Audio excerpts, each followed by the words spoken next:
Hey, people all over the world. James Vincent, Salon Ministries, the ministry from behind the chair. Hey, I'm thinking about blessings today, and everyone wants blessed, right? Oh, we all pray for blessings all the time. So let's look at this real quick.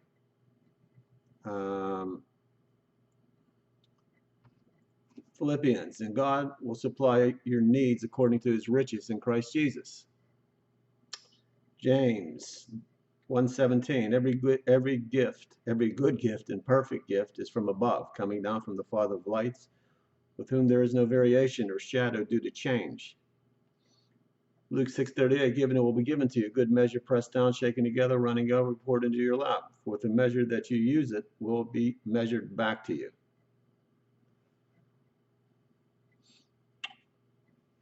But some Old Testament, Numbers 6:24 to 26. The Lord bless you and keep you, make his face to shine upon you, and be gracious to you, and lift up your countenance and give you peace. What about John 1:2? Beloved, I pray that all may go well with you, and that you may be in good health as it goes well with your soul. I'll read some of these scriptures, and you see that, that he blesses everybody according to what they need, at the moment or at the time. But I think sometimes when we ask for blessings, we're expecting blessings like hitting the lottery, right? Like, I hope I hit the lottery for 10 million, 20 million. I'll help all kind of people. I'll do all these things. And maybe you will, maybe you won't. It all depends.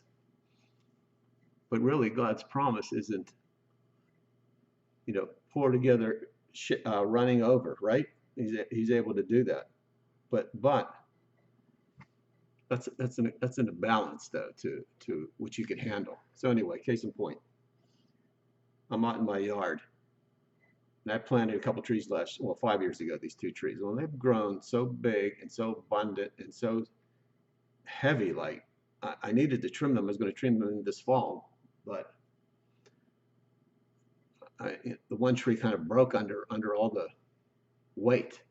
So I'm looking, I come out in the morning, I look, I can't believe what happened to this tree. And I go out there and I look underneath it, and two of the branches are crisscrossed, which you're supposed to cut out the crisscross branches. That's how you prune these trees anyway.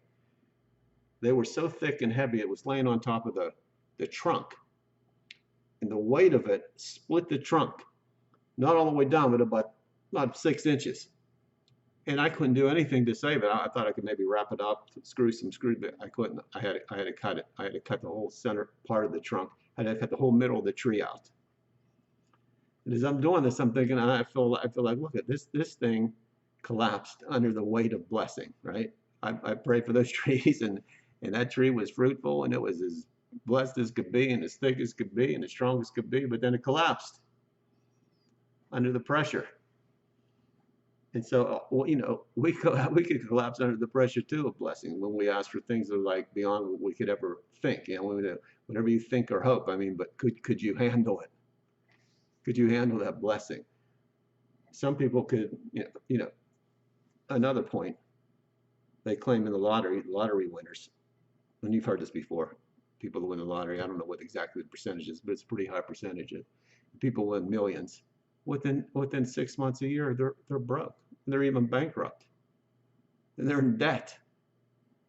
Well, you know how that happened? Well, they collapsed under the weight of blessing.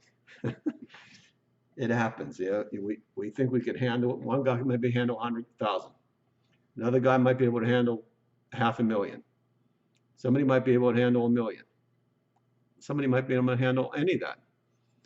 You got to remember too, a lot of times you have vices and temptations and everything else. And if those things could come back and you have the money to do things you can never do before, it could cause great problems, be it Christian or not. You're not able to handle it.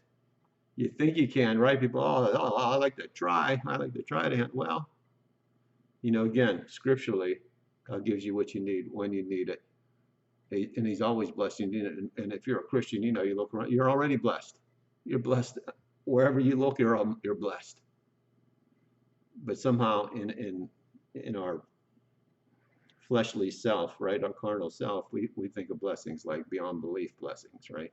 Hundreds of millions of dollar blessing, hitting the gigantic lotto. Now I'm blessed. Now I'm blessed. I hit the lotto. See what I'm saying? But could you stand up under the weight of blessing? That's the question, and that's the big temptation too. So next time you're praying, pray to God that you're blessed, but not blessed beyond the point of breaking under the blessing. You know, Lord, don't bless me to a place where I can't handle or I'll collapse.